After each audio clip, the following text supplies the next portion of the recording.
Hello children, today's word of the day is suffering. Can you say suffering? What the hell did I just watch, man? Pun completely intended, by the way.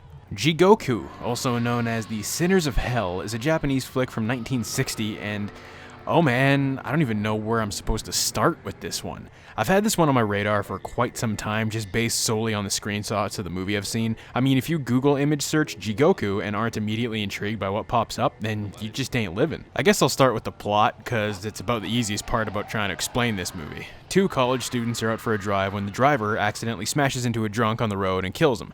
Turns out not only was this guy they killed a member of the Yakuza, but his mother also happened to see the people that killed him. So now the mother of the dead guy and the dead guy's girlfriend seek revenge on the two students. At this point, the movie just decides, I wonder how much we can make probably the only morally decent person in this entire movie suffer. Shiro, our main character, and the passenger of the car that killed the Yakuza now just has his entire life go to absolute shit.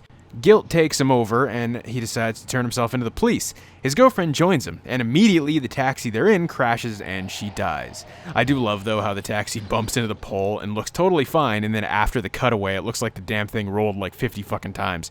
Oh, and then his mom gets sick and dies, while his dad is banging a chick in the very next room, all while they're surrounded by con artists, a dirty cop, a corrupt doctor, like... God damn, aside from Shiro for the most part, everyone in this movie is a complete piece of shit.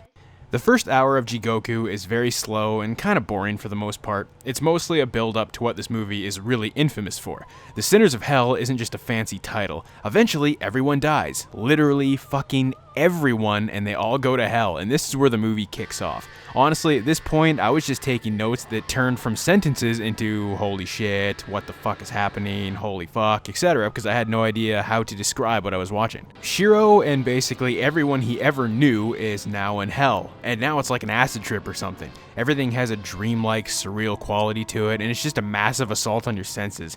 This is where some of the best shots in the movie take place. I mean, some of this stuff is honestly gorgeous to look at, even in the messed up context of this entire sequence.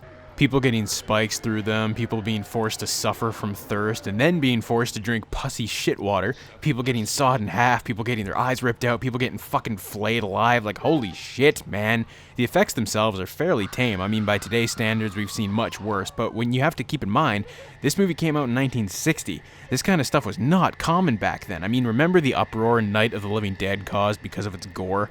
That came out 8 years after this movie, and by comparison, might as well have been rated PG-13. So the moral of the story is life sucks while you're alive, and then after you die, it just continues to suck more. I had to sleep on it and process what I saw, but I think now I can safely give JIGOKU a 3 out of 5. It's one of those movies that I feel like anyone who appreciates cinema should watch at least once, but I can't really see myself watching it again, to be honest. The visuals for its time, especially the entire hell sequence, are really impressive, but it's hard to care about any of the characters when every single one of them is a piece of shit. By the time the hell sequence starts, you're just itching to see these people suffer.